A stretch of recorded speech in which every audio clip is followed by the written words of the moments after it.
Muy bien. Buenas tardes. Vamos a iniciar como lo hacemos siempre con nuestra sesión de meditación y el preámbulo de la misma, la yoga de las 9 respiraciones.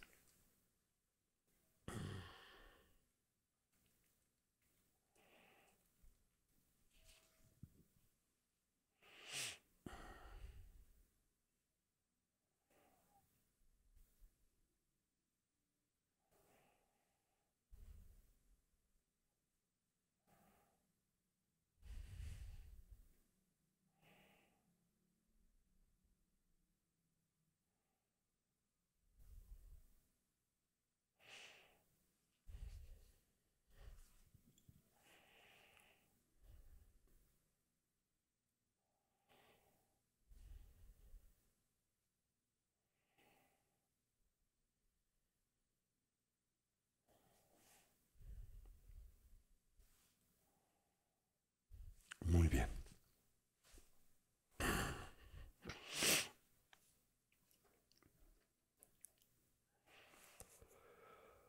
Nos ponemos derechitos con nuestra espalda erguida y nuestra cabeza en equilibrio o balance.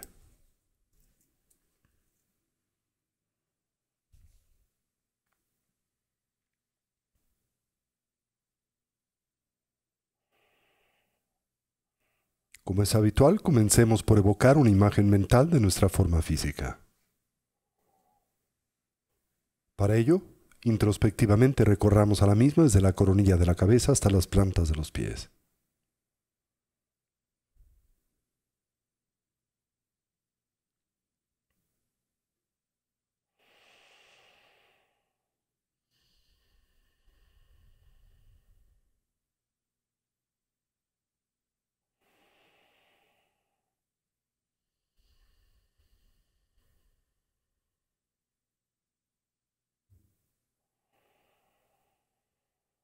Imaginemos cómo ésta se transforma en una silueta luminosa y translúcida ausente de sustancialidad, con la forma y en la postura de los 7 puntos comúnmente asociada al Buda Vairochana.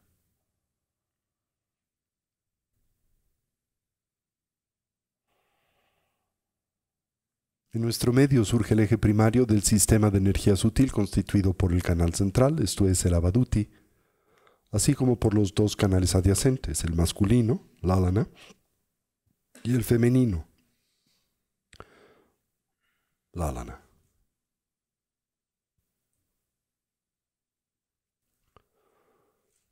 Al primero le concebimos como una espiga luminosa de color azul profundo no más gruesa que el dedo meñique de la mano.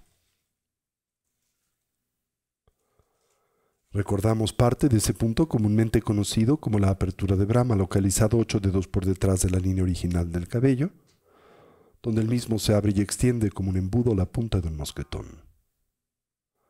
Baja ligeramente paralelo, por enfrente a la columna vertebral hasta arribar al chakra secreto en ese punto localizado, 4 dedos por debajo del ombligo donde éste se cierra y redondea como la punta de un bastón.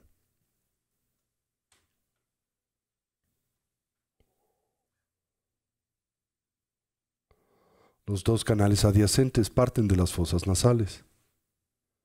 Se extienden y suben hasta la coronilla de la cabeza, donde se encorvan como el cuello de un bastón, bajando paralelamente al canal central con el que se conectan en ese punto 4 dedos por debajo del ombligo. El canal masculino de color blanco, el femenino de color rojo. El primero a la derecha del canal central para los hombres y en la posición inversa, correspondiente a la fisiología sutil de las mujeres. Con ello en mente nos involucramos con la yoga de las 9 respiraciones. Le acompañamos de la respiración del ánfora o de la vasija. Recordamos inhalar la expresión pura del prana y exhalar aquella obnubilada o contaminada. Al inhalar intentamos saturar la totalidad de nuestra capacidad pulmonar. Retenemos la respiración, pausamos por un momento y volteamos la atención sobre de sí misma. Intentamos reconocer y descansar en el estado y condición mental emergente más profundo, focalizado, atento o concentrado. Subsecuentemente exhalamos con fuerza como si disparásemos una flecha a través de un arco. Decantamos 30% del prana presente en la parte superior del cono pulmonar. correspondiente a lo que denominamos el viento kármico, con el propósito de fortalecer al viento de sabiduría, el Yeshelum, que desde el nacimiento hasta la transición del morir reside en el medio del canal central y del cual dependen las altas funciones de la conciencia. Hacemos esto 3 veces para el canal masculino, Rasana, 3 para el femenino, Lanana, y culminamos con la yoga de la gran vasija o el Bumpachen. En la misma inhalamos simultáneamente por ambas fosas nasales, retenemos la respiración, volteamos la atención sobre de sí misma, giramos el estómago 7 veces en el sentido de las manecillas del reloj, 7 veces en el sentido contrario. Inyectamos a los vientos kármicos en el canal central, propiciamos la emergencia del furor interno, el calor interior. Exhalamos con fuerza y repetimos el proceso 3 veces. Presionamos con el dedo pulgar la primera falange del dedo anular, le abrazamos en el gesto conocido como el puño adamantino y con los dedos índices ligeramente extendidos presionamos los puntos de acopresión asociados a esta práctica. Y así procedamos en silencio por unos minutos.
Colocamos a nuestra atención o recolección sobre el flujo natural de la respiración.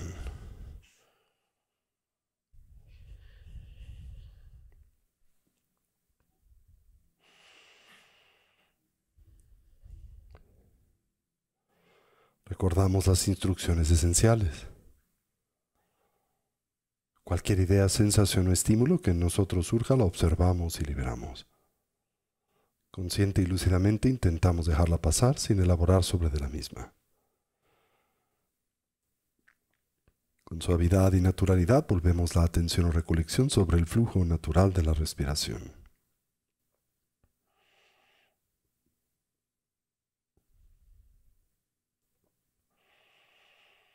Simultáneamente atendemos a la esfera de las sensaciones táctiles, en especial aquellas naturalmente asociadas a la respiración, comenzando por la relajación. Recorramos a nuestro cuerpo desde la coronilla de la cabeza hasta las plantas de los pies. Y ahí donde hallemos o identifiquemos cualquier elemento o rastro de ansiedad y tensión, relajémoslo. Si se nos facilita y como un medio hábil a inhalar, imaginemos en nosotros penetra luz y claridad. Concibamos como la misma se vierte sobre esos puntos de tensión y ansiedad.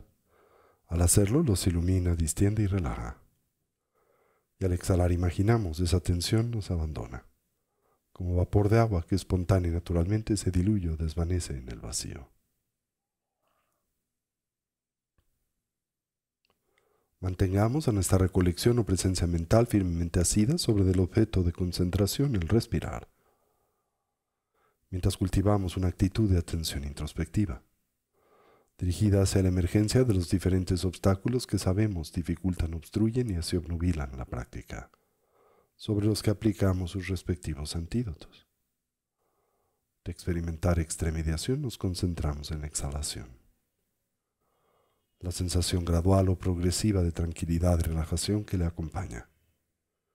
Y de ser presas del hundimiento mental, el sopor sueño o la mera pérdida de claridad, nos concentramos en la inhalación, en la viveza y en la alerta, en la claridad mental que ésta propicia. Así orientemos a nuestra mente y cuerpo hacia su estado natural, del todo relajado, libre de tensión, estable y quieto, dotado de claridad, alerta y una actitud de vigilancia, mientras atendemos a la respiración sin aferramiento o constricción y simultáneamente sin distracción. Establezcamos una transición entre la agitación o el cansancio de la tarde y el estado mental de atención y concentración necesario para el cultivo de las tres sabidurías. La del escuchar, que nos conduce a la transformación conceptual. La del análisis y la investigación, que nos permite detonar a la experiencia directa. Y la de la meditación, que nos conduce a la plenitud de su integración. Con esta instrucción presente en silencio y por unos minutos, dediquémonos al cultivo de esta dimensión y aspecto de la práctica. Toda la atención sobre el respirar.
Fortalezcamos la estabilidad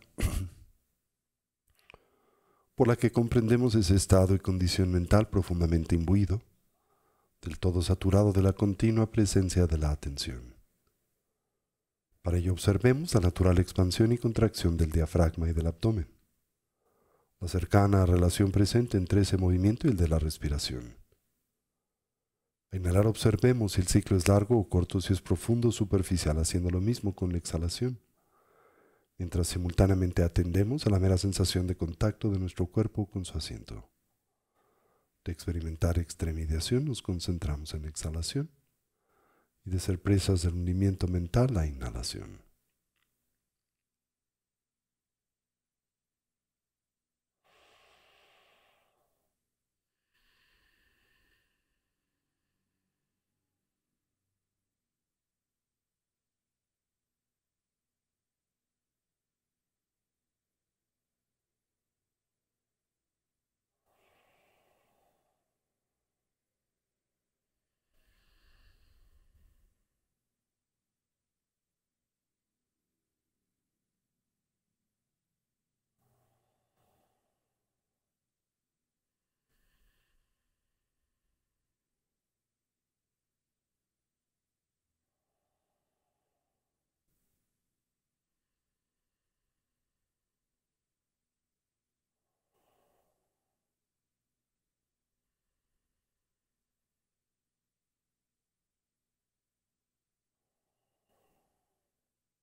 Finalmente acentuemos a la viveza alerta y claridad de la atención. Para ello observemos el ingreso y salida del aliento por la punta de las narices o el labio superior. La natural sensación de contraste en la temperatura del aliento al entrar y escapar por las fosas nasales. Y si se nos facilita como un medio hábil la presencia de una pequeña esfera luminosa o ticle en el medio del entrecejo en la que suavemente focalizamos la atención. De experimentar extremidación nos concentramos en la exhalación y de ser presas del hundimiento mental la inhalación.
Y ahora gradual y suavemente transitemos hacia la meditación discursiva.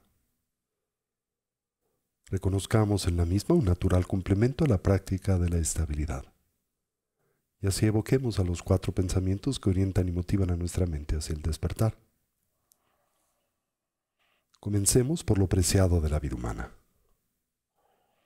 Reconozcamos su rareza, en realidad lo complejo y difícil que es obtener y asegurarla.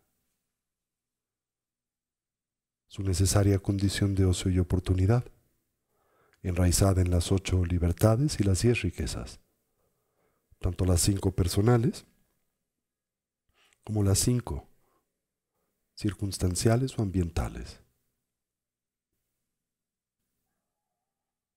Lo fácil que es perderla, su fragilidad y temporalidad, y así la gran oportunidad con la que brevemente contamos aquí y ahora, para trabajar y para intentar imprimir en nuestras vidas una dimensión y sentido de genuino significado, el que naturalmente asociamos a la consecución del bienestar genuino, a través del medio del estudio y la práctica del Dharma.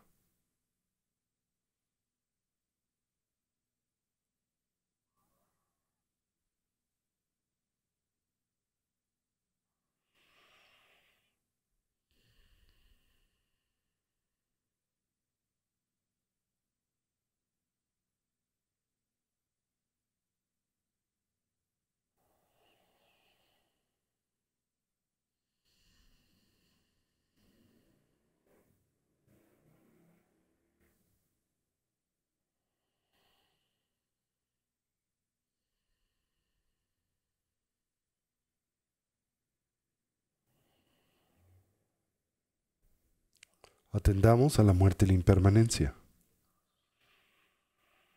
Como todo cambia y se transforma instante a instante o momento a momento, y como en realidad nada y nadie duran para siempre.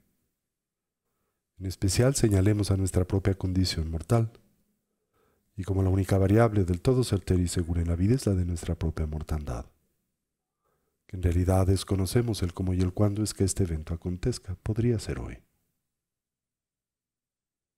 Con base en ello, intentemos pensar o reflexionar en torno a lo que debiese de ser genuinamente importante, prioritario, significativo en nuestras vidas. Aquello que pueda brindar o aportarnos bienestar, paz y felicidad duradera. Contrastemos a la misma con la de su impostor, el mero placer hedónico, el sensorialmente condicionado, siempre y por definición temporal y relativo. Así, por lo que concierne a nuestra meta ulterior, finalmente inconsecuente. Lo que nos pueda preparar para la muerte siempre cercana, inminente e inesperada, el adiestramiento mental. Y lo que podamos llevar con nosotros durante la compleja y difícil transición, la del morir. Tan solo la eterna continuidad de la conciencia y con ella, sus diversas impresiones, hábitos y tendencias. Determinémonos a cultivar y fortalecer aquellos positivos o virtuosos, así como para detectar, debilitar y transformar aquellos negativos o no virtuosos.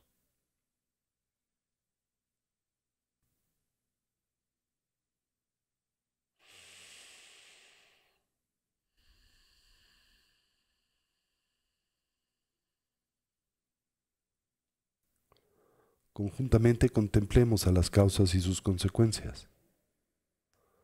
Como nuestro presente es el natural resultado de nuestra actividad pasada, la de mente, palabra y cuerpo.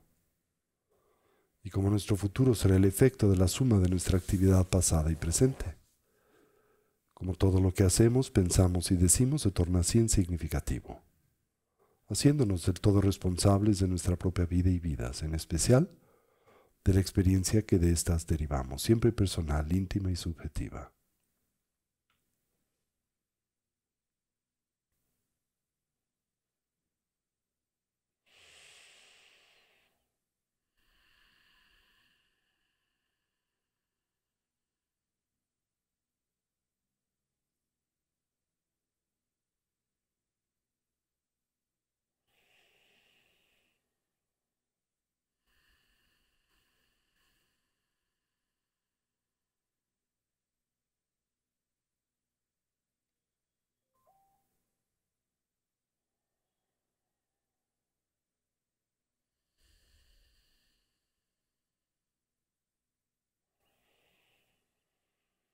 Finalmente, comprendamos las limitaciones propias, aquellas endémicas a la existencia cíclica, esto es, a la vida condicionada, por la matriz de la ignorancia, el aferramiento, el apego y la aversión.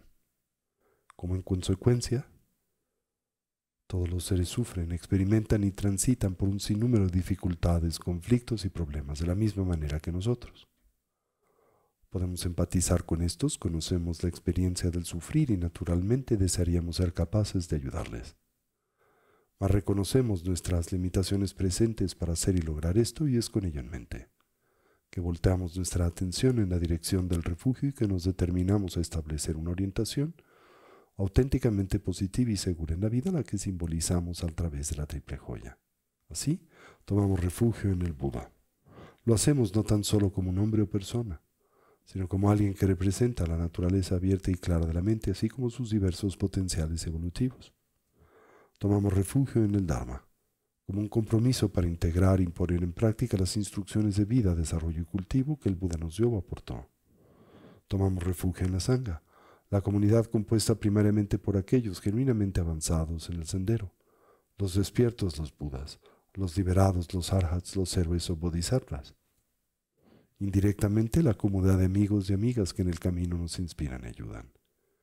Y de forma o manera central, la figura del Lama, el vínculo con el Dharma y el punto en sus cualidades coinciden, haciéndose a nosotros presentes. Y así afirmamos: Lamala Kyabsun Chio, Sanjela Kyabsun Chio, Chula Kyabsun Chio, Genduna Kyabsun Chio, Lamala Kyabsun Chio, Sanjela Kyabsun Chio, Chula Kyabsun Chio, Genduna Kyabsun Chio.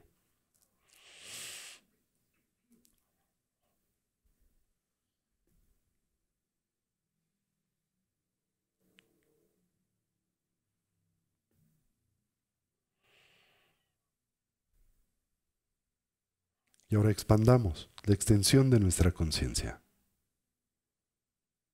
a través de utilizar esa maravillosa facultad de la conciencia humana que es la de la imaginación.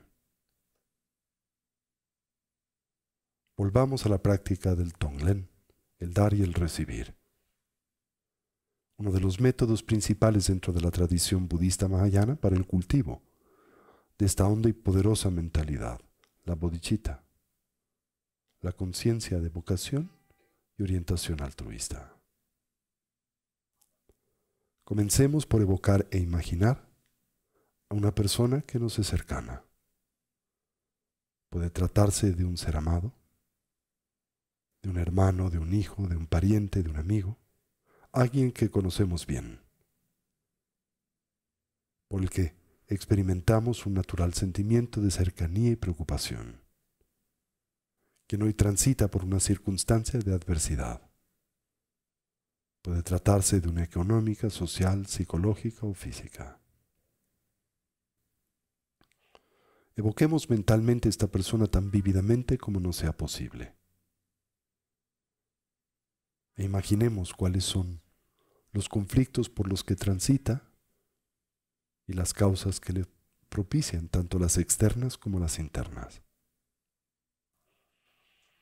Subsecuentemente y a manera simbólica, visualicemos a la pureza fundamental de nuestra mente o conciencia, nuestra naturaleza búdica, nuestra capacidad para el despertar, aquella que común y habitualmente se ve obnubilada por el velo de las aflicciones.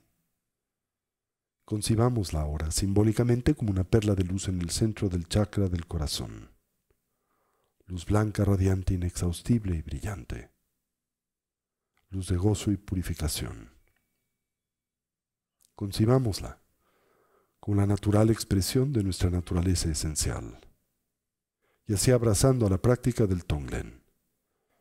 Imaginemos al sufrimiento de esta persona que hoy atendemos y a la causa que le propicia como una especie de nebulosidad oscura que se proyecta sobre la coronilla de la misma. Así, obstruye y obscurece su verdadera y genuina naturaleza. Con cada inhalación, imaginemos absorber esta oscuridad, orientarla hacia esa perla de luz en el centro del chakra del corazón, donde se diluye y desvanece sin dejar rastro alguno. Al hacer esto,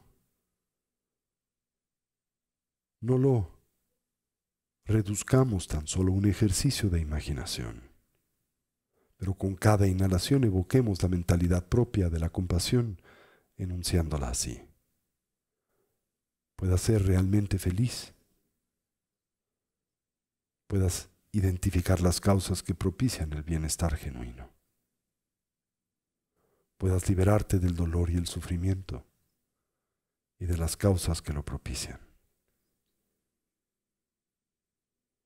Imaginemos cómo los conflictos, el dolor, el sufrimiento por el que esta persona hoy transita, se disipan hasta que se desvanecen sin dejar rastro alguno.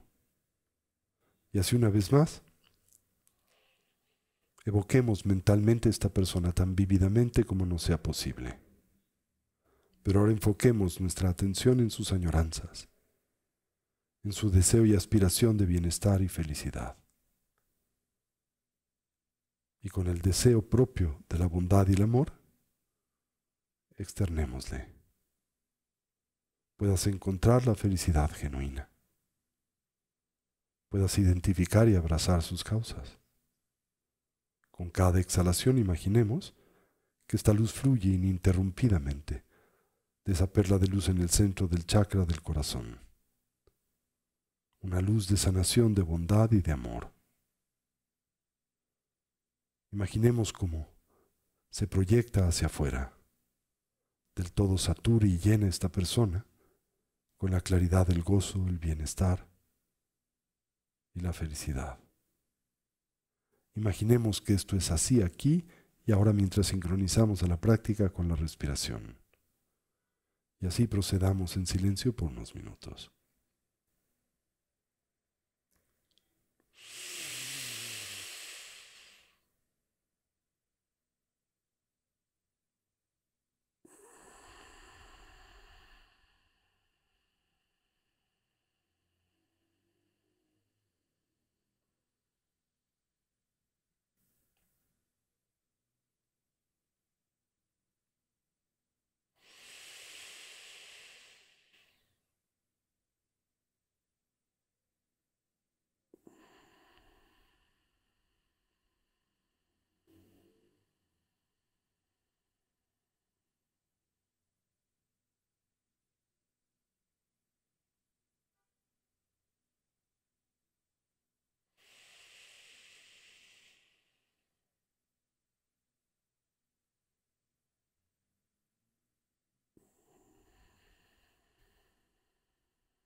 Y ahora evoquemos mentalmente una persona que nos haya lastimado. Quizá alguien que todavía alberga para con nosotros alguna dimensión y sentimiento de animadversidad. Al evocar mentalmente a esta persona, investiguemos si las cualidades que en la misma identificamos como reprensibles son verdaderas o imaginarias. Si pueden ser en efecto o estar dotadas de una dimensión de realidad y otra ser mera consecuencia de la imputación mental. Recordemos, como antecedente, como comúnmente movidos por el sentimiento y la mentalidad de la aversión, tendemos habitual y compulsivamente a aumentar nuestra percepción en torno a las cualidades negativas de aquellas personas con las que experimentamos algún orden o dimensión de conflicto. En todo caso, identificamos a esta persona como una conflictiva. Y esos problemas parecen presentarse a nosotros desde fuera, desde su propio lado. Del todo pensamos absolutamente independientes a la percepción y evaluación que de los mismos hacemos. Imaginemos inhalar las causas que propician ese sufrimiento, ya sea las presentes en la vida de esa persona, en la nuestra, o en la relación entre una y otra. Con cada inhalación imaginemos la dispersión de esas cualidades negativas, de esos comportamientos destructivos, los que hallamos difíciles, complejos. Imaginemos cómo todas las aflicciones y oscurecimientos de la mente se desvanecen y se extinguen en esa perla de luz en el centro del chakra del corazón. Simultáneamente al exhalar, visualicemos toda bondad, toda compasión, toda sabiduría fluyendo inexhaustiblemente de esa fuente primaria de sanidad y bondad, la perla de luz en el centro del chakra del corazón. Con cada exhalación, evoquemos el pensamiento propio de la bondad y el amor. Puedas ser realmente feliz, puedas experimentar bienestar, puedas verte dotado de las causas que detonan a la felicidad genuina. Imaginemos cómo esta persona se ve del todo saturada por la luz de la bondad y cómo en consecuencia experimenta un sentimiento de gozo, consecuente de la actualización de la bondad, el amor y la compasión. Imaginemos cómo esta luz del todo satura a la persona. Se hace en esta cada vez más brillante y permite que su gozo y bienestar naturalmente se fortifiquen e incrementen. Sincronizando la práctica con la respiración, hagamos esto por unos momentos en silencio.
Y ahora expandamos el campo y la extensión de nuestra conciencia para que pueda abrazar a todos los seres sensibles, que como nosotros añoran la felicidad y la libertad del dolor y la ansiedad.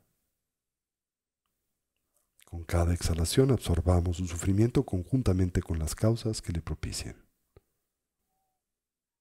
a la manera de una nebulosidad oscura, espesa y grumosa. Con cada exhalación imaginemos extender bendiciones al mundo, a través de la luz, de la felicidad y el bienestar genuino. Sincronizando esto con la respiración, procedamos en silencio por unos minutos.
Y finalmente liberemos nuestra imaginación. Todos los objetos mentales. Y con una actitud del todo ausente de esfuerzo, simplemente descansemos a nuestra conciencia en su propia naturaleza, más allá de la bifurcación entre sujeto, objeto y acción.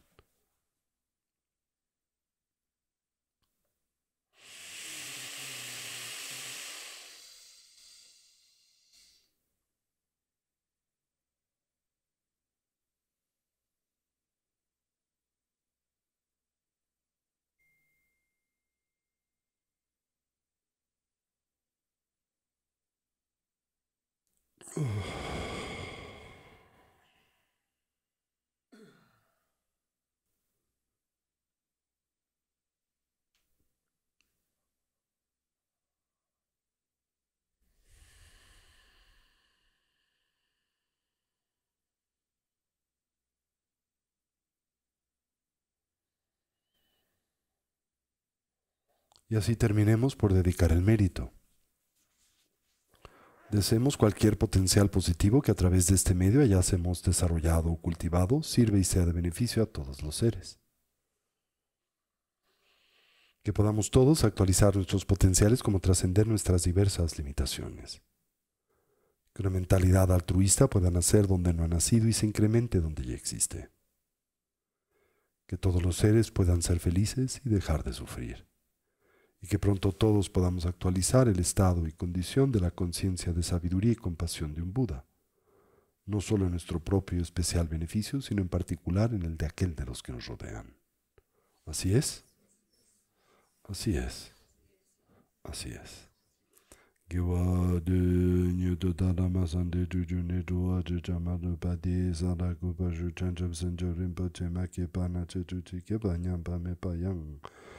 Kung ne kung du pewa sho omahum benzi guru pema siti hum omahum. Y así incorporamos y traemos este espacio y lugar de nueva vez nuestra atención.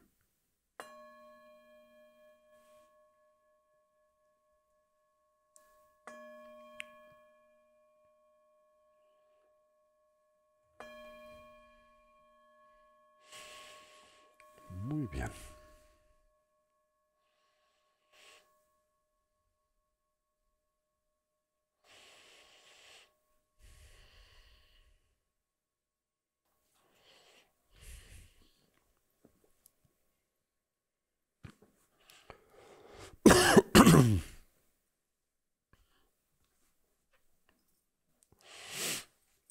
Bien, recordarán que hemos estado hablando acerca de la estructura propia de la doctrina de las cuatro nobles verdades, como ésta representa el corazón del Dharma en buena medida y corresponde a la primera iniciativa instructiva que el Buda abrazó tras la noche que le condujo al despertar.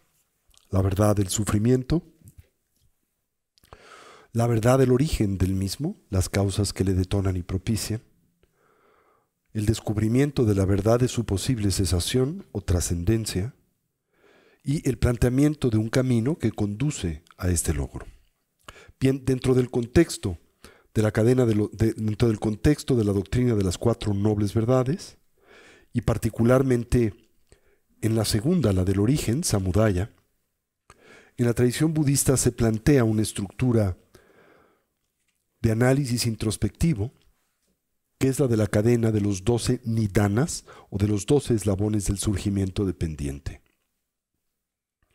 Esta sucesión de estructuras cognitivas ilustran la naturaleza del samsara, la manera en que nosotros elaboramos al mismo, pero también, especialmente cuando las exploramos y analizamos en su forma inversa, ilustran cómo nosotros podemos lograr la cesación de las condiciones que cognitivamente detonan y producen esta condición vital, la del samsara. Recuerden que este es un término que tiene una colección de diferentes acepciones dentro del contexto de la filosofía budista. Se refiere a una existencia que está dominada por la fuerza de la compulsión y la habituación. Se refiere a una modalidad de vida que también está determinada por la presencia recurrente e incontrolable del dolor y el sufrimiento. Y es consecuente precisamente de la presencia de la confusión o la ignorancia, del aferramiento que le sigue y es de esta natural consecuencia, y del apego y la aversión que al mismo tiempo detonan la vastedad de las diferentes aflicciones mentales y emocionales responsables de nuestros conflictos cotidianos en esta y en vidas futuras. Bien, ahora, es importante tener en cuenta que de forma elemental o fundacional, las cuatro nobles verdades se encuentran movidas o impulsadas por el principio de la causalidad, ¿sí? Manifiestan precisamente la relación que existe entre la causa y el efecto. Tengan presente que también esta trátase de una doctrina central para la filosofía moral del Buddha-Dharma, ¿sí? Tiene muchas diferentes aristas y dimensiones, pero primariamente decíamos, como elemento fundacional debemos de tener siempre presentes las cuatro características que le animan, las que denominamos las cuatro características de la actividad contaminada o el karma, ¿sí?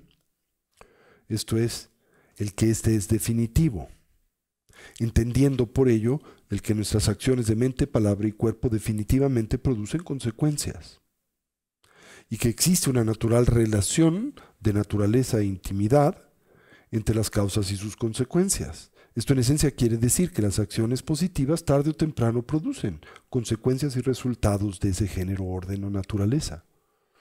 Mientras que las acciones negativas de mente, palabra y cuerpo tarde o temprano también producen consecuencias de esa naturaleza. 2.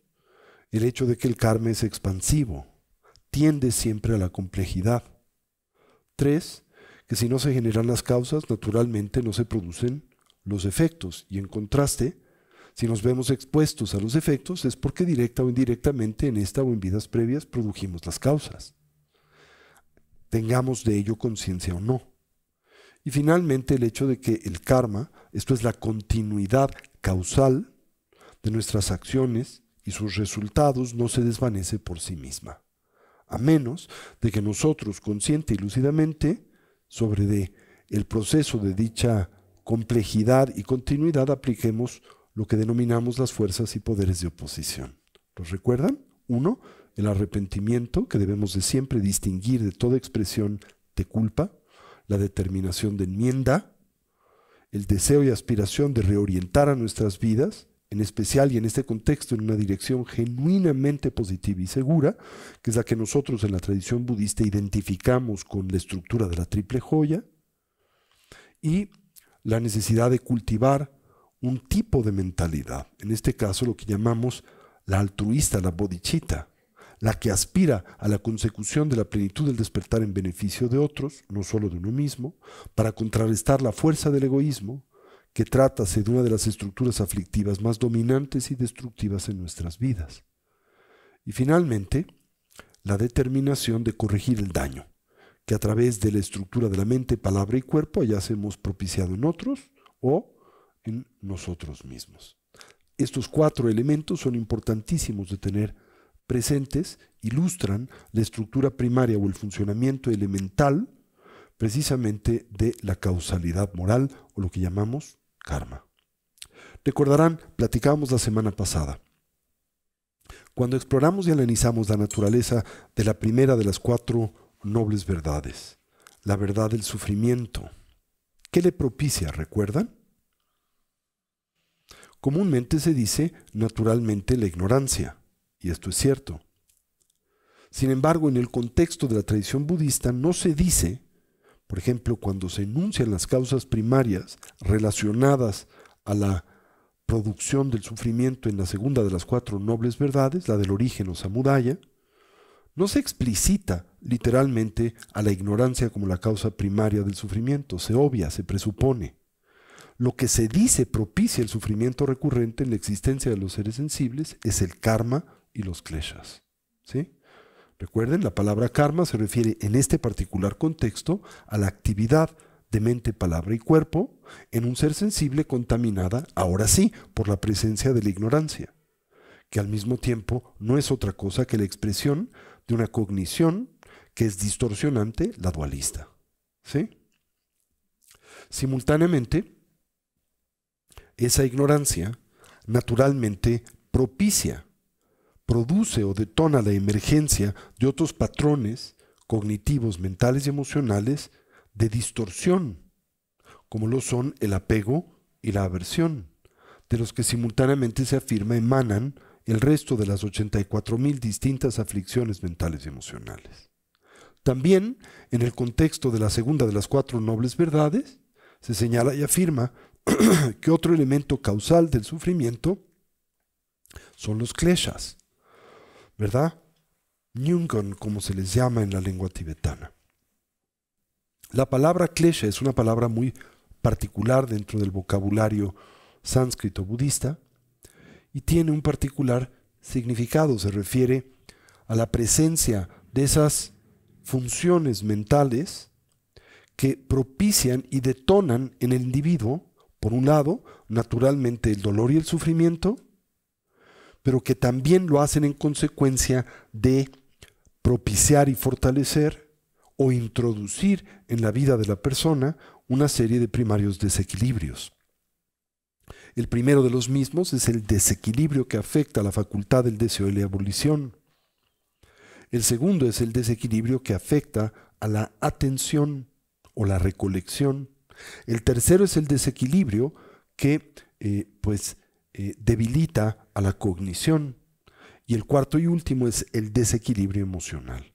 De hecho, este último, el emocional, es consecuencia del desequilibrio de los previos 3. El conativo, el de la atención y el cognoscitivo. Aunque también y simultáneamente se dice que ese particular desequilibrio, el emocional, puede retrospectivamente propiciar desequilibrios en estas 3 dimensiones de nuestra experiencia consciente. Precisamente la facultad del deseo y la abolición, la de la cognición y la de la atención. ¿Sí? Entonces, ¿cuál es primariamente la causa que propicia nuestro dolor y sufrimiento? La ignorancia. ¿Cómo es que ésta se expresa? A través de actividades contaminadas. Precisamente tanto por esa confusión como por esa activa distorsión. Y esa confusión y activa distorsión que propicia, estructuras mentales y emocionales que impulsan a la mente al dolor, consecuente de reforzar estos 4 primarios desequilibrios de los que hemos hablado. ¿Hasta aquí se entiende?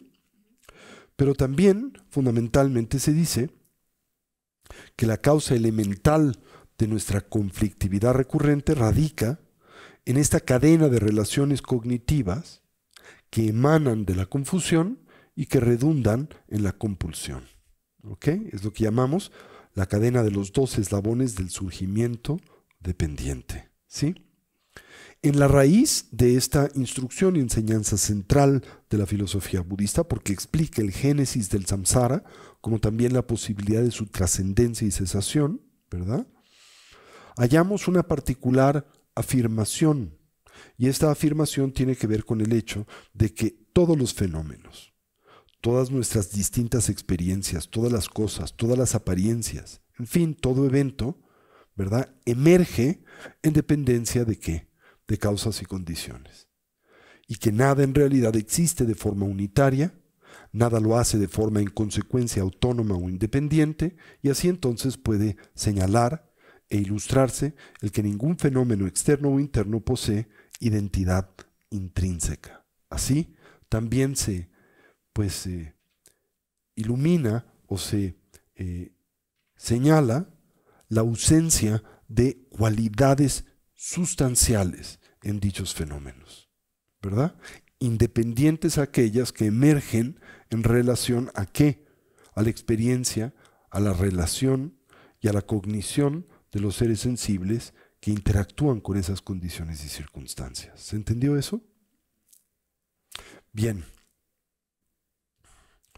Entonces, la raíz de las enseñanzas budistas, vinculadas con el principio de la causalidad y también con un elemento central de la filosofía budista, que es la comprensión de la realidad en su expresión más elemental, la vacuidad, están vinculadas a esta cadena de los 2 eslabones del surgimiento dependiente. Esto es, como primero de estos 12 eslabones, naturalmente el de la ignorancia. El segundo es la actividad contaminada, ¿sí? La actividad volitiva, pero distorsionada por la presencia de la ignorancia, el aferramiento y la aversión que naturalmente le acompañan. El tercero es la conciencia, ¿verdad? Se refiere primariamente a aquella conformada y determinada por estas impresiones, hábitos y tendencias. Esa conciencia, en el momento de la concepción, en el momento de la encarnación, propicia la emergencia de la estructura psicofísica en la que la mente renace, lo que llamamos namarupa o nombre y forma, ¿sí? Inmediatamente esta comienza su proceso gestativo, ¿verdad? Y en la misma surgen poco a poco los 6 campos sensoriales o las 6 facultades sensoriales, las 5 físicas y la mental. Cuando las mismas entran en contacto con sus respectivos objetos, el contacto siendo el sexto de los eslabones, naturalmente se produce o detona en el individuo una sensación o sentimiento que puede ser primariamente agradable, desagradable o neutra, ¿sí? Esa sensación o sentimiento, consecuente de su origen, el de la ignorancia y la cognición dualista, detona y propicia el aferramiento. El aferramiento o propicia una especie como de deseo, ¿verdad? Que se puede muy fácilmente traducir en aferramiento, ¿sí? El noveno de los eslabones. Ese aferramiento propicia la existencia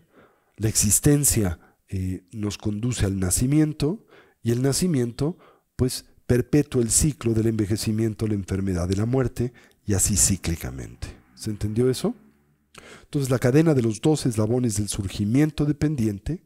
¿Y de qué surgimiento dependiente? El samsara, ¿verdad? Se enraizan en la ignorancia, la actividad formativa, la conciencia, el nombre y la forma, los 6 campos sensoriales, el contacto, las sensaciones o sentimientos, el deseo, el aferramiento, la existencia, el nacimiento, el envejecimiento, la enfermedad y la muerte. ¿Sí? Estos son los 2 eslabones del surgimiento dependiente. Bien.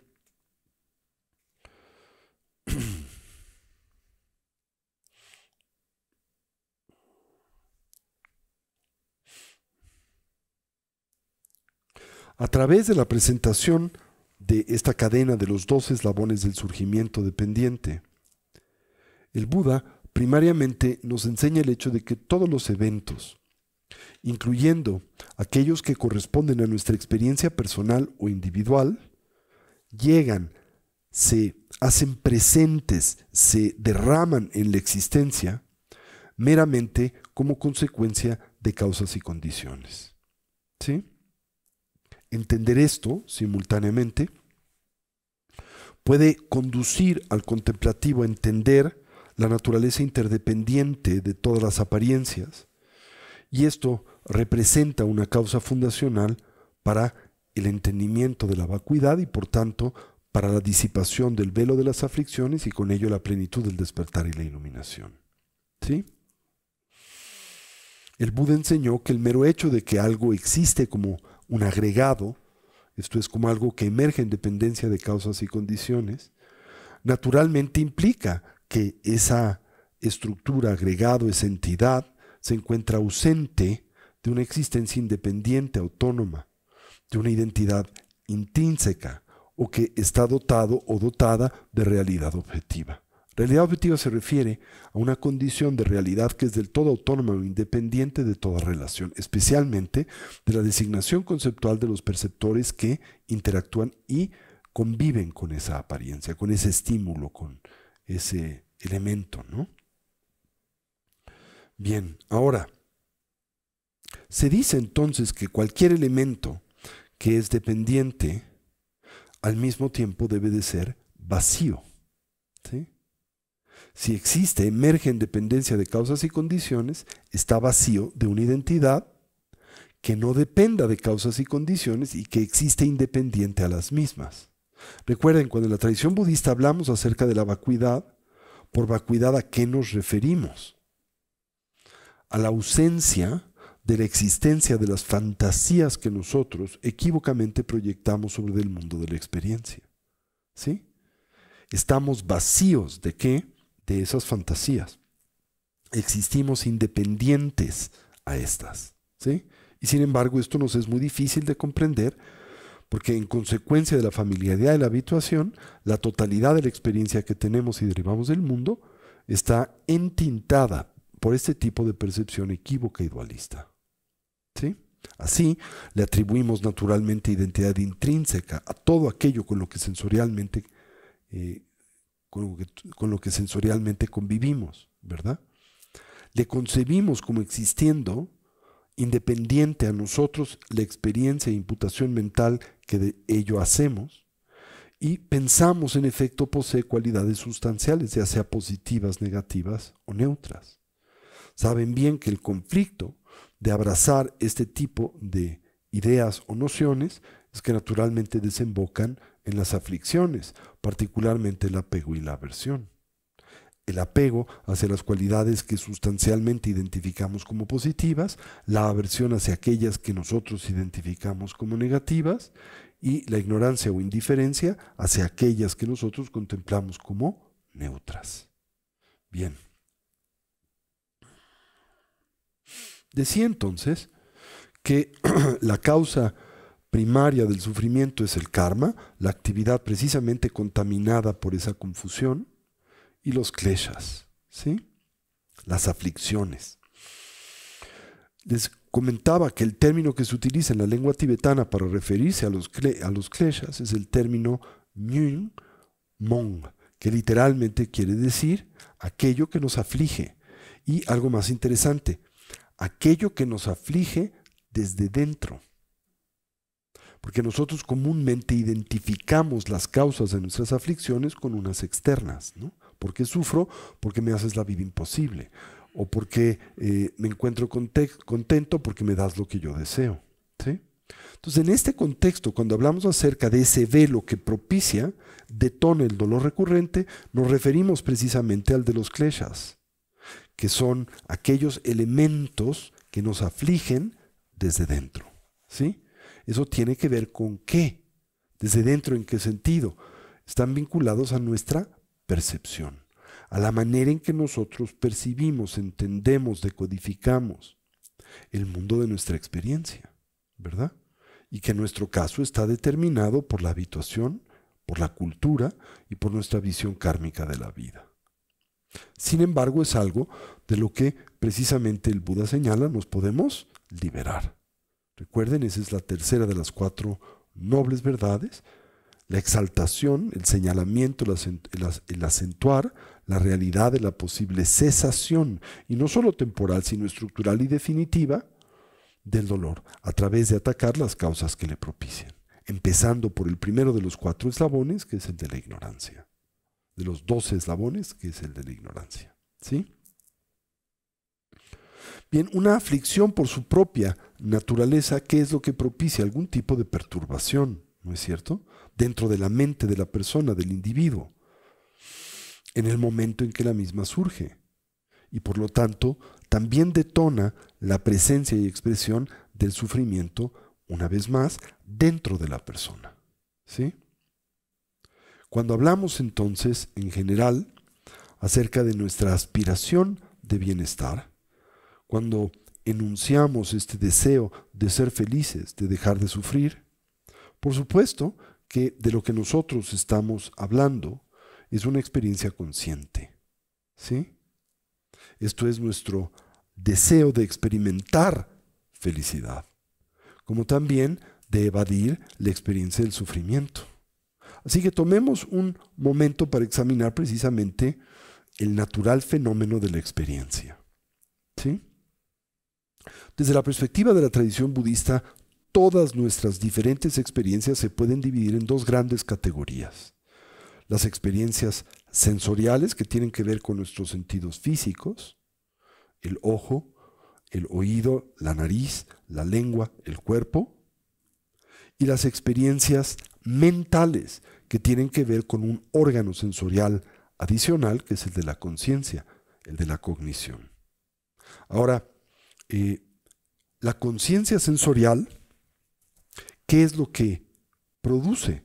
Experiencias, por ejemplo, de dolor físico o de bienestar del mismo orden y naturaleza, que nosotros podemos identificar y experimentar ya sea precisamente como sufrimiento o como bienestar.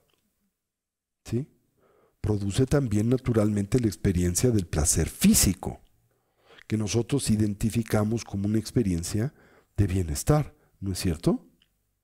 Entonces nuestra conciencia sensorial puede precisamente propiciar o llevarnos a la experiencia, ya sea del sufrimiento o de la felicidad. ¿Sí? Sin embargo, esta experiencia, ya sea de infelicidad o esta experiencia de bienestar en el nivel de la conciencia mental, es una muy poco, aguda, muy poco estable, muy poco confiable, digámoslo así, ¿sí? Porque si examinamos con detenimiento, nosotros podremos develar y entender como una buena parte de nuestra infelicidad, de nuestro sufrimiento, en realidad es consecuente de qué? De pensamientos perturbadores o de emociones aflictivas. Estos son simultáneamente resultado de qué? De aflicciones mentales o lo que nosotros llamamos precisamente kleshas. ¿Sí? Ejemplos de este tipo de aflicciones incluyen el apego, incluyen la avaricia, la aversión, la hostilidad, la agresión, el odio, el enojo. Incluyen experiencias como las del orgullo, los celos, en fin, la gran vastedad de estados negativos de la experiencia de un ser sensible y particularmente en nuestro caso de un humano. Ahora, todas estas diferentes aflicciones, en el instante mismo en que en nosotros aparecen y surgen, inmediatamente, naturalmente alteran a la mente y al corazón. ¿Sí? La literatura tradicional budista enlista toda una variedad de estas estructuras aflictivas, a las que, insisto, considera la causa fundacional de nuestro dolor y sufrimiento. En el contexto, por ejemplo, de la tradición del budismo temprano, esto se estudia dentro del contexto de la tercera de las canastas asociadas a la enseñanza budista, el Abhidharma. ¿Sí? Recordarán que en el contexto del budismo temprano, la totalidad de la instrucción budista se divide en tres grandes categorías, las que conocemos como la triple canasta, el Tripitaka. ¿Sí? La canasta de los discursos y por lo tanto de la enseñanza formal que el Buda nos compartió desde su experiencia iluminatoria a los 29 años, ¿sí? Hasta su transición de muerte o su parinirvana. Esto es lo que llamamos el Sutta Pitaka en la lengua pali o el Sutra Pitaka en la lengua sánscrita. ¿Sí? Después está lo que llamamos el Vinaya Pitaka. Vinaya se refiere a la colección de instrucciones éticas, morales o conductuales que el Buda nos dio, divididas en dos grandes categorías, aquellas orientadas a la comunidad de sus más cercanos seguidores, la comunidad monástica, constituida por monjes y monjas, bhikshus y bhikshunis, a través de preceptos para la vida moral, primariamente, y dos, las instrucciones también de vida y conducta que el Buda compartió a ese segundo grupo de discípulos del Buda, al que nosotros de alguna manera pertenecemos o en el que nos insertamos, que es la comunidad de los practicantes seculares. Eso es el Vinaya. ¿Ok? Y después, la tercera de las canastas es el Abhidharma Vinaya o Abhidhamma Vinaya, como se le llama en pali y en sánscrito. La palabra Abhidharma es interesante, está compuesta de dos vocablos, dharma y un sufijo abhi. ¿Sí? Abhi quiere decir superior o más acerca de, y dharma en este contexto se refiere a la instrucción del Buda. El Abhidharma se refiere entonces a enseñanzas adicionales o más amplias y plenas de lo que el Buda nos aportó. Entre ellas está una colección de instrucciones que tienen que ver con esta dimensión de la psicología o la epistemología budista, la de lo que conocemos en la tradición psicológica del budismo tibetano como Lo Rik. Lo quiere decir mente, Rik quiere decir factores, los factores mentales. Y dentro de los factores mentales, 51 en total, hablamos de los factores mentales omnipresentes, de los factores mentales objeto asertivos, de los factores mentales negativos, de los factores mentales positivos, de los factores mentales variables, y así subsecuentemente. Son diferentes categorías que engloban estas estructuras primarias de cognición con las que los seres sensibles interactuamos y estructuramos el mundo de nuestra experiencia, pero que desgraciadamente emergen de la primaria confusión de la cognición dualista, lo que llamamos ignorancia en general, y que así propician y perpetúan una condición limitada y limitativa de vida, que es la del samsara. Recuerden, el samsara no es un lugar, no se refiere a una locación geográfica particular o determinada. El samsara, más bien, es un término que se utiliza para describir un círculo vicioso. Esto es, una forma de estar y percibir el mundo bajo la matriz de la ignorancia, el aferramiento, el apego y la aversión, que naturalmente conducen de forma cíclica y recurrente a la frustración, el dolor y el sufrimiento. ¿Sí? Ahora, claro, la buena nueva es el hecho de que también, si las estructuras y circunstancias primarias que propician estas dificultades son internas, pues también la solución y trascendencia de esas dificultades será interna. ¿Por qué es esta una buena noticia?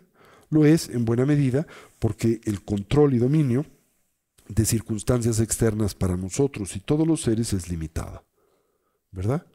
¿Qué influencia y dominio tenemos sobre de otros? Pues muy modesta, ¿verdad? A veces te hacen caso, pero gran parte del tiempo no. O puedes ejercer algún tipo de influencia sobre una o dos personas, pero claramente es mucho más difícil hacer y lograr esto sobre una colección más amplia de individuos. Y no se diga, pues toda una población, ¿verdad? Sin embargo, habiendo dicho esto, ¿qué injerencia tenemos sobre de nosotros mismos? Absoluta. Especialmente cuando nosotros nos comprometemos con un sendero de autoanálisis, un sendero introspectivo que lo que pretende es orientar y llevarnos a una posición en donde podamos, como se afirma en la tradición budista, reclamar el signo de la mente. Reclamar el signo de la mente quiere decir hacerse de mente. Ahora ustedes dirán, no entiendo, yo tengo mente, ¿qué tengo que hacer? No hay nada que hacer, ya la tengo. No. Sí es cierto, bueno, más que decir tienes mente, eres conciencia, pero el problema es que la conciencia que eres hoy es disfuncional porque está limitada por diferentes tipos de aflicciones, como por ejemplo los desequilibrios de la atención, los cognitivos emocionales y los conativos. Sin embargo, a través de la instrucción en el sendero es posible superar esos desequilibrios, las aflicciones que les propician y que les acompañan, y a través de ese medio reclamar una mente poderosa y funcional, en oposición a una que nos domina, una que nosotros dominamos, ¿sí? O que opera de forma del todo y genuinamente consciente, ¿sí? Bien, ahora,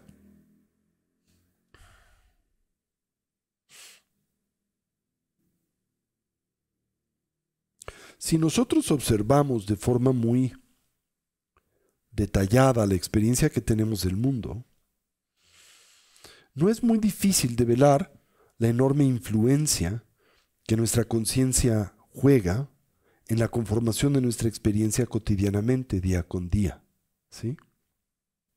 Ahora, pareciese como si esto contradijese al sentido común, ¿no?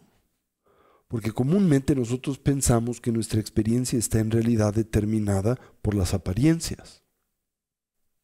Por ejemplo, ¿cuántas veces no concluyes que la experiencia del día está determinada por el tráfico o la ausencia del mismo? Tuviste un buen día si no había tráfico, o encontraste uno bueno, uno malo si había tráfico, ¿verdad?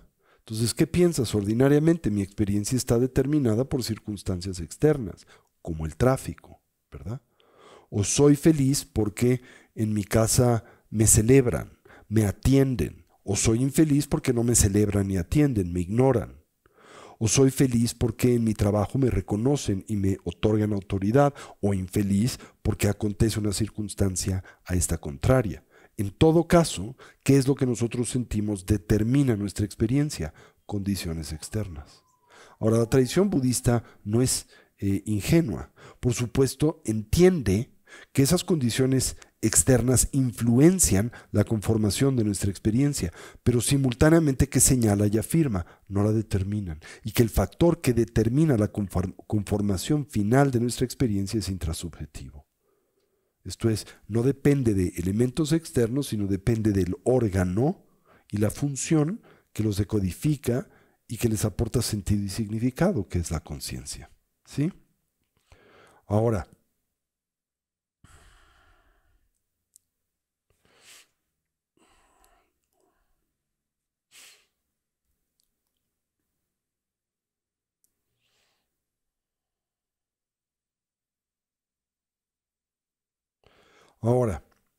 si entendemos la preeminencia que la mente ejerce en la conformación de nuestra experiencia, también de ello podemos derivar un descubrimiento.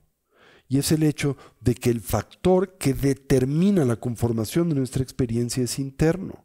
Y por lo tanto no somos víctimas, ni debemos de concebir e interpretarnos como presas de nuestro entorno y circunstancia temporal.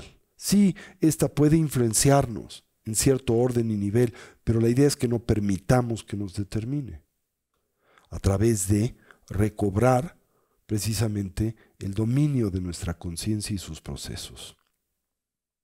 Ahora también, y si lo piensan, el fallar en el propiciar o estructurar este tipo de entendimiento, pues precisamente opera como el fundamento de nuestras aflicciones mentales y emocionales. De hecho, nosotros comúnmente las abrazamos y las reforzamos precisamente en consecuencia de esa confusión. ¿Sí? Por ejemplo, ¿cuántas veces es común que nosotros metamos más leños a la hoguera? Por ejemplo, propiciemos que se incremente nuestra ira y enojo a través de reificar el objeto de la misma, ¿no? Entonces, cuando tú te aferras a la noción de que alguien te lastima, te daña y es causa de tu sufrimiento, pues que se incrementa tu ira, tu enojo, que depende de esa cognición dualista, ¿sí? Ahora, la tradición psicológica budista afirma y con razón que por naturaleza todas estas diferentes aflicciones mentales y emocionales que a nosotros hoy nos flagelan son subjetivas, que no poseen una especie de base objetiva o absoluta, una identidad intrínseca, ¿sí? Y al ver esto más claramente, pues naturalmente también nos libera, ¿sí? Bien. Ahora, hablemos del primero de los 12 eslabones del surgimiento dependiente, precisamente el de la ignorancia. Recuerden que lo que por ignorancia comprendemos en la tradición budista es algo muy particular. Se refiere a una crónica inhabilidad por parte del perceptor para decodificar con objetividad la naturaleza de la experiencia que del mundo derivamos, ¿sí? En consecuencia, nosotros ignoramos comúnmente ciertos factores y cualidades que son propias de esas apariencias, o proyectamos cualidades y elementos que no les pertenecen. Recordarán, desde la perspectiva de la tradición budista, la ignorancia en nosotros opera en dos niveles. Esta es, por un lado, una pasiva, un mero desconocimiento, una ausencia de entendimiento, un cierto tipo de distracción. Pero también la ignorancia se manifiesta en una segunda dimensión como una actitud proyectiva y por lo tanto también activamente distorsionante. Por ejemplo, cuando desconocemos la naturaleza impermanente o transitoria de una apariencia, eso es lo que denominamos ignorancia pasiva.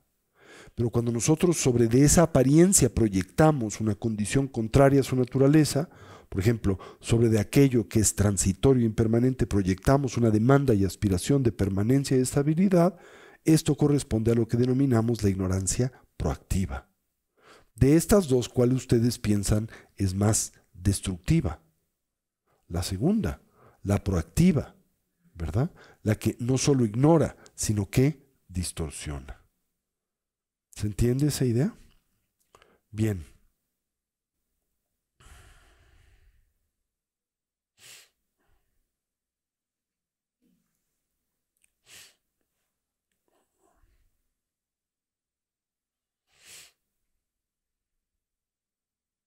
Ahora,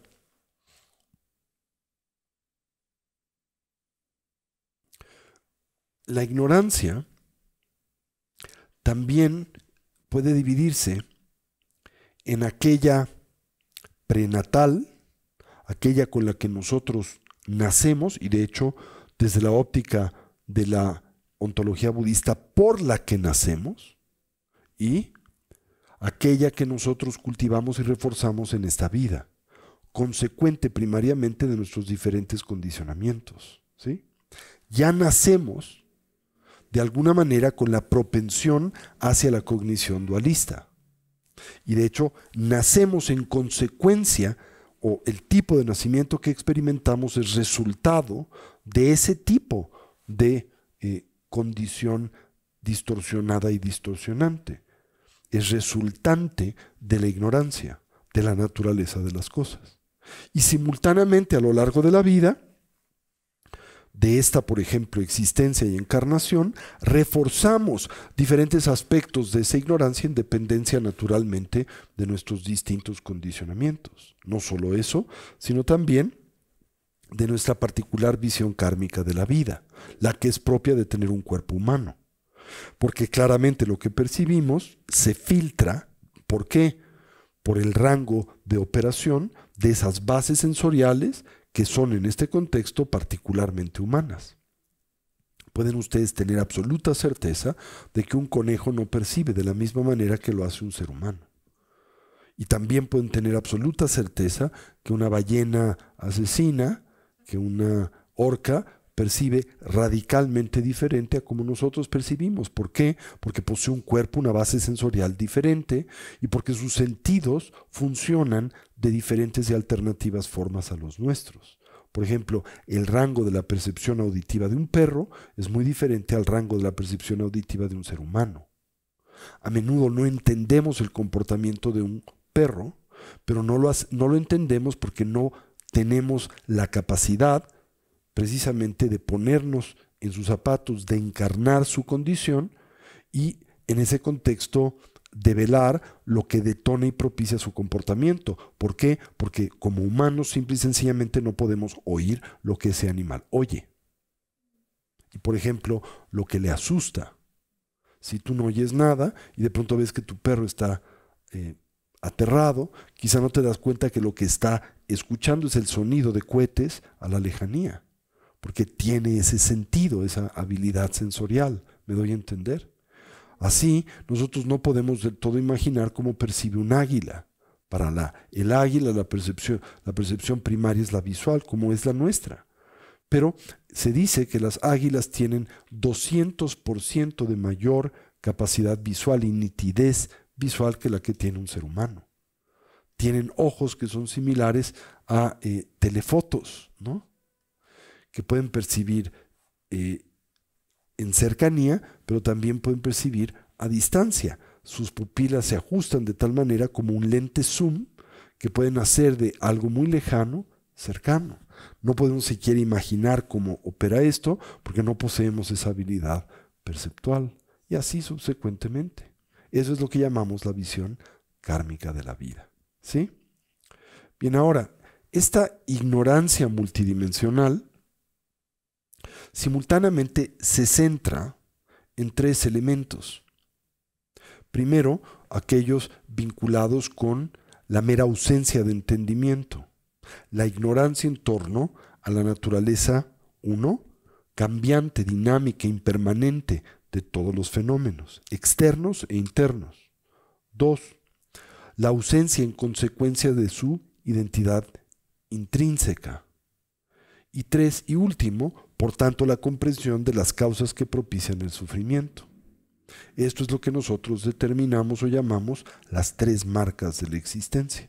La impermanencia, ¿sí?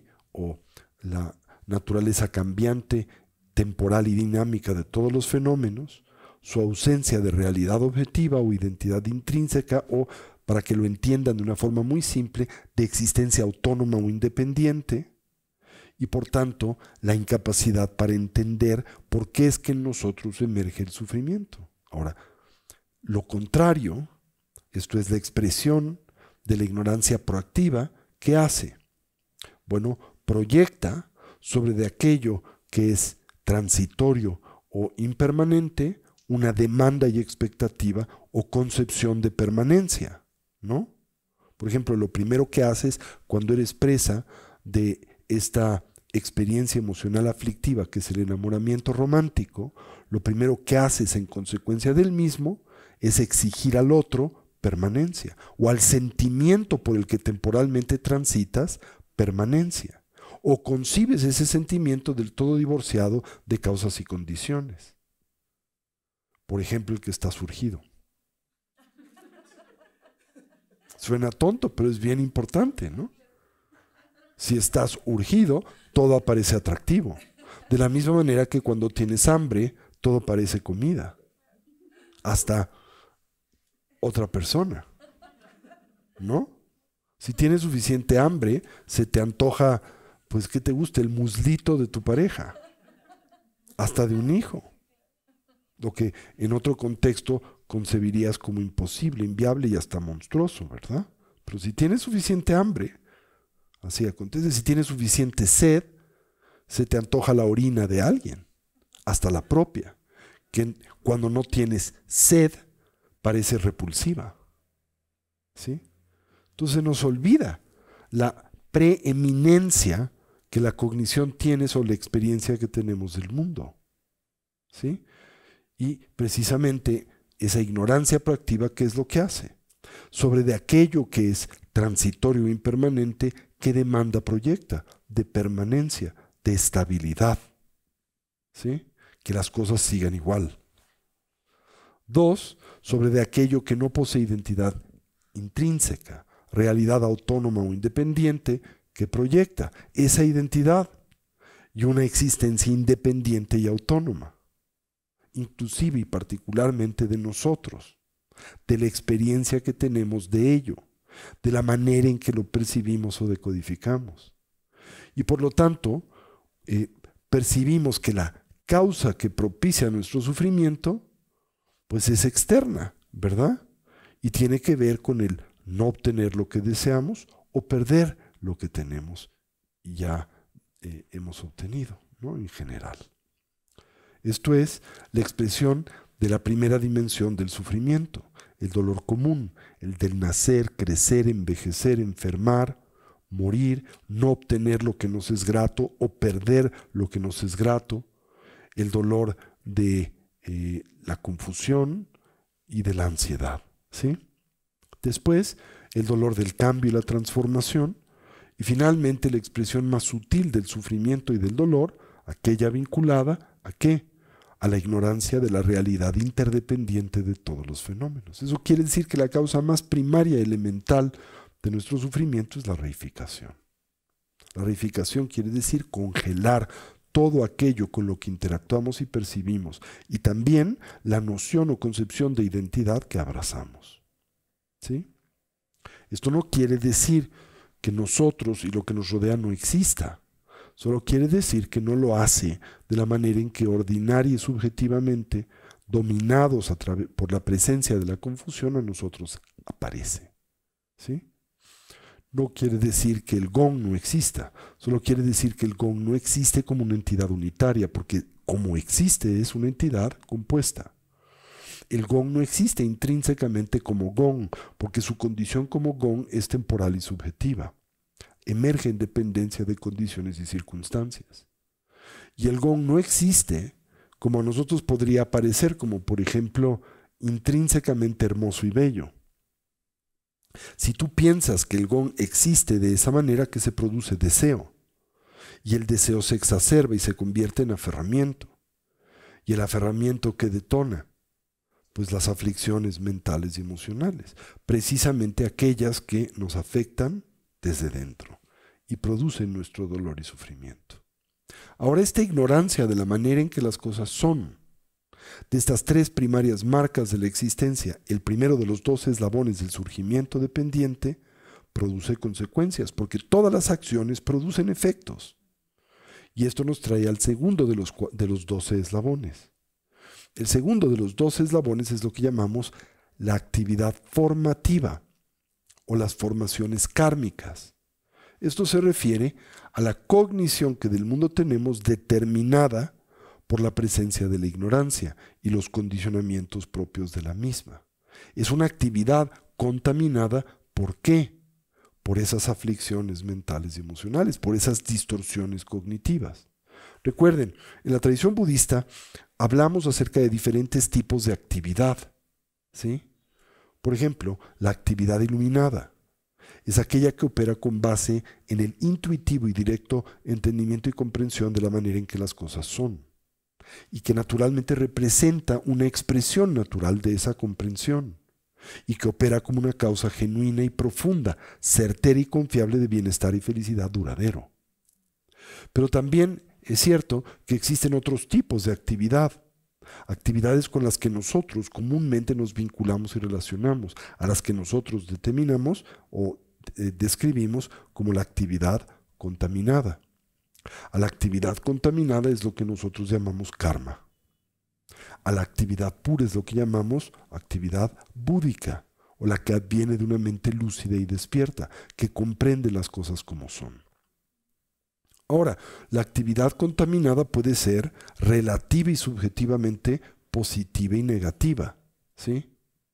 El problema con la actividad contaminada, aún la positiva, es que perpetúa nuestro vínculo equívoco y tergiversado con el mundo y con la experiencia que de éste tenemos. Por eso se dice, aún el karma positivo es vinculante a qué, o qué propicia, qué detona el samsara. ¿Qué tipo de samsara? Uno positivo, pero sigue siendo samsara. Es un poco para ilustrarlo y que lo entiendan con facilidad lo que acontece todos los días cuando transitamos al dormir y al soñar, ¿no? Hay buenos y malos sueños. Por supuesto que es mejor tener un buen sueño que uno malo. Nadie duda ni pone esto lo cuestiona, ¿verdad? Es mejor tener un buen sueño que uno malo. Pero ¿cuál es la limitante de todo sueño? ¿Qué es un sueño? ¿Sí? Un sueño, ¿qué quiere decir en este contexto? Una experiencia del todo determinada por factores subjetivos, ¿no? Ahora, no es la concepción que tienes cuando transitas por un sueño inconsciente de su condición y naturaleza, el que es un sueño, ¿verdad? ¿Cómo percibes las apariencias oníricas? Las percibes acorde a como a ti subjetiva y temporalmente aparecen, en consecuencia de esa confusión e ignorancia de la condición y naturaleza de la experiencia por la que se transita, que es onírica o la de un sueño, y le atribuyes esas apariencias realidad objetiva. Por ejemplo, cuando sueñas y no eres consciente de que estás soñando, piensas que el lugar en donde te encuentras existe independiente a la experiencia que del mismo tienes. Un poco también y similar a lo que acontece todos los días, por ejemplo, esta tarde cuando llegan a este espacio, este auditorio o este lakang de Casa Tibet, ¿no? Por ejemplo, piensas que este espacio tiene una identidad intrínseca, que les gusta como un espacio budista, ¿sí? Pero se te olvida que la condición de este espacio como budista depende de tu designación conceptual, porque si bien este espacio existe, no existe como a ti, subjetiva y temporalmente aparece. No es absolutamente un espacio budista, no tiene o cuenta con esa intrínseca identidad, ¿sí? Y tan no tiene esa intrínseca identidad que muchas personas que interactúan con este espacio no lo ven como uno budista. Por ejemplo, la persona que hace la limpieza lo ve simplemente como un espacio más a limpiar, que no distingue de una oficina u otro elemento, ¿verdad? No lo ve como un espacio dotado de sacralidad ni nada por el estilo, ni se postra a la triple joya cuando entra en él, ¿verdad? Y su identidad como espacio budista es temporal, no siempre fue de esa naturaleza. Antes de que lo empleáramos como tal, eran oficinas médicas. Ni siempre será así, porque en un futuro, ¿verdad?, este espacio dejará de ser, cuando ya no lo empleemos como un espacio budista, pues cualquier otro tipo de entorno, ¿verdad? Es más, cuando exploramos y analizamos con cierto detenimiento la naturaleza y condición de este espacio, que parece estable como un centro budista, es más, ustedes tienen la sensación cuando vienen semana a semana que es el mismo espacio, exactamente igual, porque está la misma alfombra, porque están los mismos cuadros, porque está el mismo maestro. Entonces dicen, pues sí, es igual, es el mismo espacio. Pero no nos damos cuenta que ese que aparece ser el mismo espacio cambia y se transforma momento a momento. Que la alfombra sobre la que estás sentado no es exactamente la misma en la que te sentaste hace una semana. Que los cuadros que percibes no son exactamente los mismos que percibiste en una semana previa. Y evidentemente que el maestro que hoy te enseña no es el mismo que te enseñó hace una semana. Porque todo cambia y se transforma momento a momento, instante a instante. Pero no eres consciente de eso. Proyecta sobre el mundo de la experiencia una demanda y fantasía que le es ajena, que no le pertenece.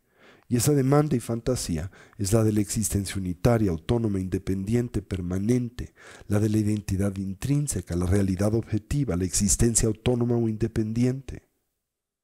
Nada existe de esa manera. Nada. Pero es muy difícil entender esto porque estamos habituados a interpretar al mundo de nuestra experiencia de esta manera. Por eso se dice que el efecto de la ignorancia es la actividad conformada por esa estructura de distorsión.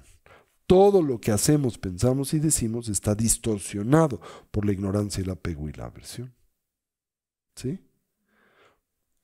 Adelantándome, podríamos decir, en consecuencia, toda actividad contaminada por la presencia del triple veneno, naturalmente que produce problemas, dificultades, que detona dolor, sufrimiento, insatisfacción. ¿Y cómo le llamamos esa condición vital?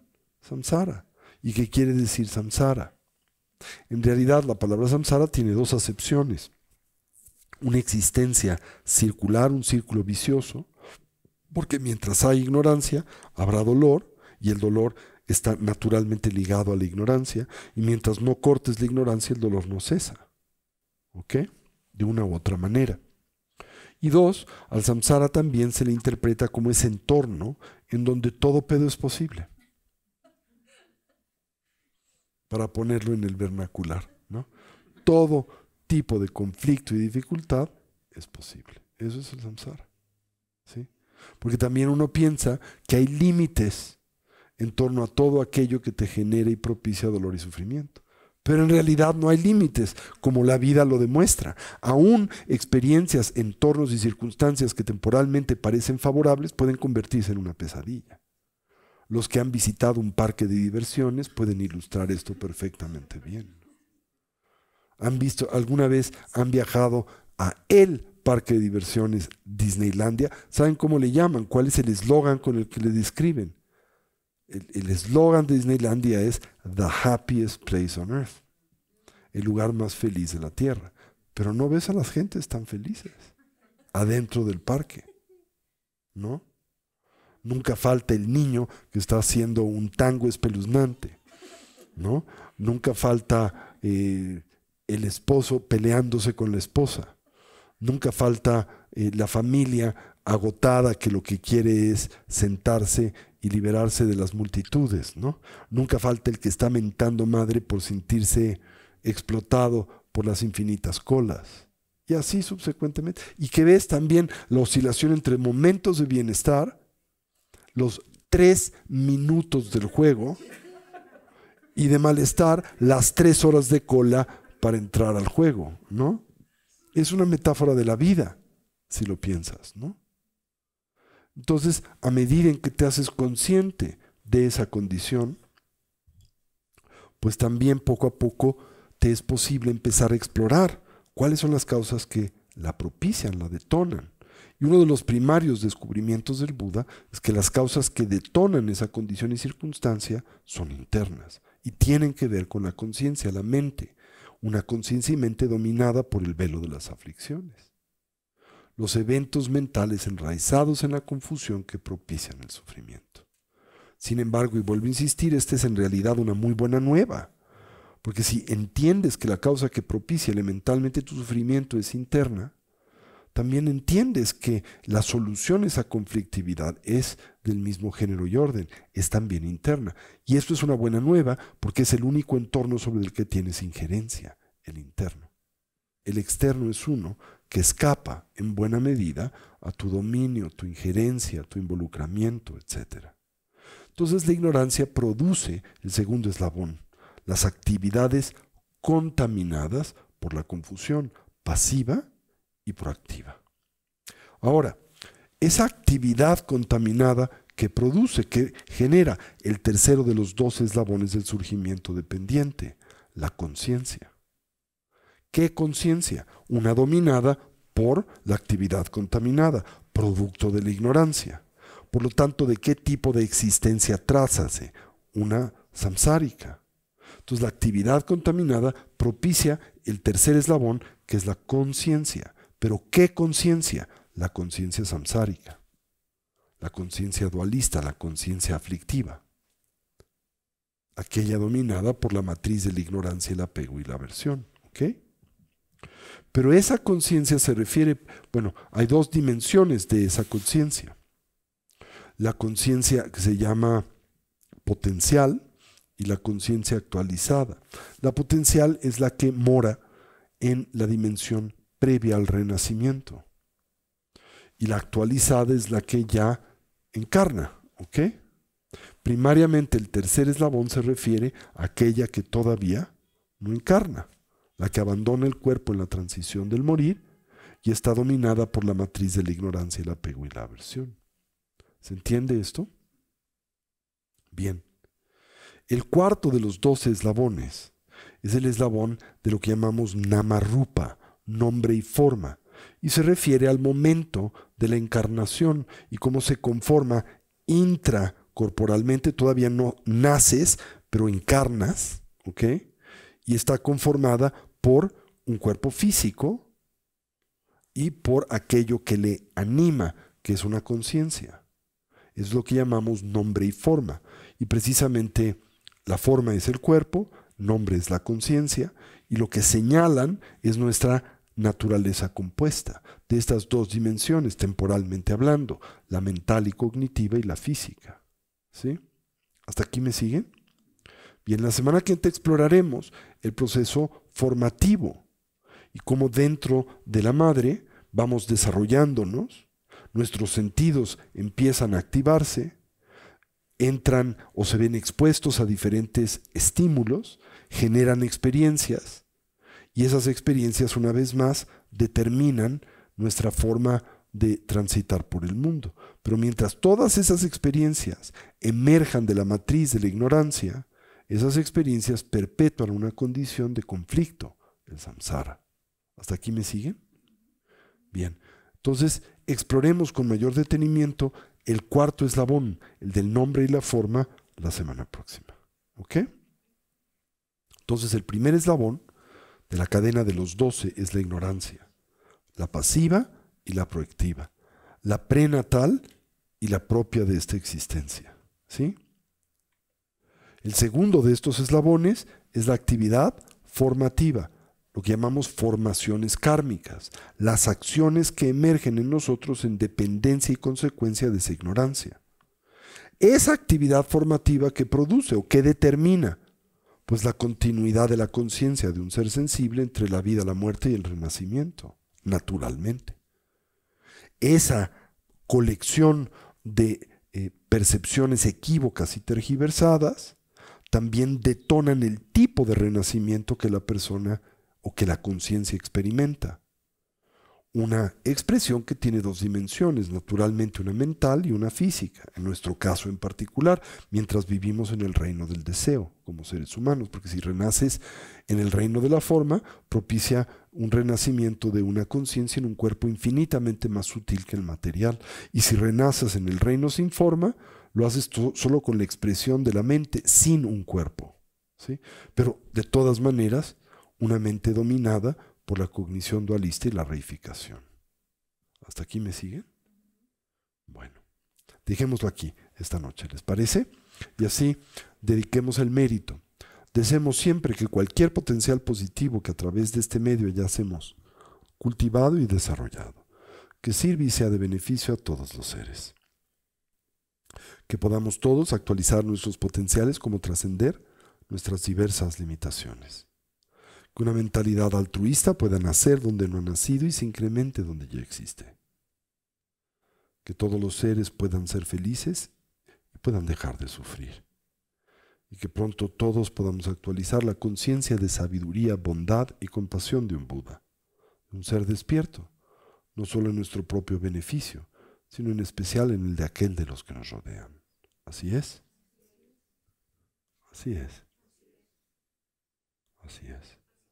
Gewa de nyoto dana masande juju ne joa de jama de badi salago bajo chanjo senjorim pajama ke pana chechuchi ke panyam pa me payang kung ne kung du pa washo oma hum benzi guru pe masedi hum.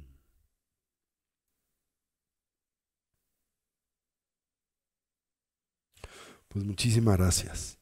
Les recuerdo también que la segunda semana de marzo, me parece que es, se me acabó la pila, pero creo que es, ahorita les digo, 9, 10 y 11, ¿no? Estamos programando nuestro primer retiro del año. Lo más probable es que sea un retiro que iniciemos el ciclo de los retiros o programas contemplativos formativos de Casa Tibet que intitulamos los retiros del Camino del Diamante. El primero de estos retiros es el retiro de Shamatha, ¿sí? Lo más probable es que ofrezcamos este retiro para esa fecha. Estamos explorando cuántas personas no pudieron tomar el POA. Y en dependencia si el universo es lo suficientemente grande, igual será un retiro de POA. Pero lo más probable es que sea un retiro de Shamatha. Esto lo sabremos la semana próxima y les confirmo en la misma, ¿ok? Pero para que lo pongan en su agenda, vamos a tener unos 3 o 4 retiros en el año para que los tengamos muy presentes, ¿ok? Bueno, pues que tengan buena tarde, lo que resta de la noche y nos veremos la semana que entra. Recuerden que es muy importante entender las causas que propician el samsara, la existencia compulsiva, para podernos liberar de la misma. Si nosotros no tenemos una visión clara de aquello que produce esa condición, es imposible liberarnos de esta, ¿sí? Y esta cadena de los 2 eslabones del surgimiento dependiente se perpetúa instante a instante, momento a momento. En cada experiencia y cognición que nosotros tenemos, estamos armando, produciendo y propiciando, proyectando el samsara.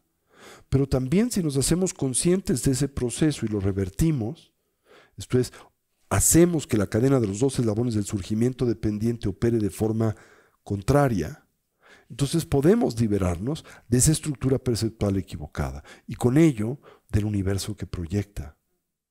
Podemos despertar al reconocimiento de la naturaleza y condición ilusoria de esas condiciones y así detonar el bienestar genuino que emana de ese entendimiento y que no depende de estímulo alguno, que nos libera de esa dependencia y por tanto también naturalmente de esa esclavitud. ¿Ok?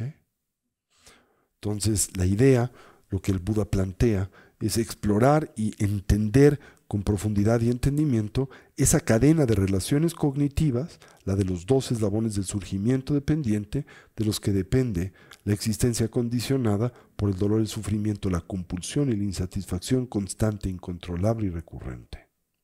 La existencia compulsiva, ¿sí? Aquella sobre la que el individuo no ejerce mucha influencia, aquella en donde nosotros somos controlados y en buena medida dominados, esclavizados por el karma, El karma es la actividad contaminada, habitual, ¿verdad?, por la ignorancia, el apego y la aversión. Tarde o temprano, especialmente cuando exploras esto a través de la recapitulación, encuentras cuán cansada es esta condición vital. Y surge en ti la renuncia, el espíritu de la emergencia, que no es otra cosa que estar hasta la madre de esa condición vital, del samsara. Y cuando estás realmente cansado y hasta la madre del samsara, solo en ese momento vas a poder implementar la disciplina necesaria para liberarte del mismo.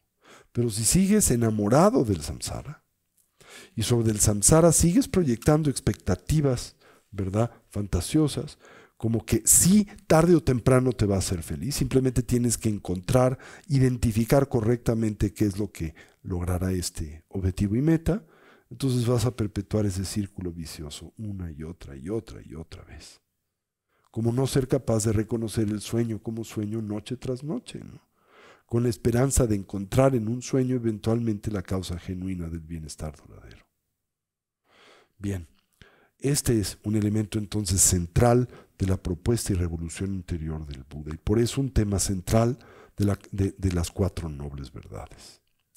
Bien, pues muchas gracias y nos veremos, espero, si el karma da, la semana próxima. Gracias.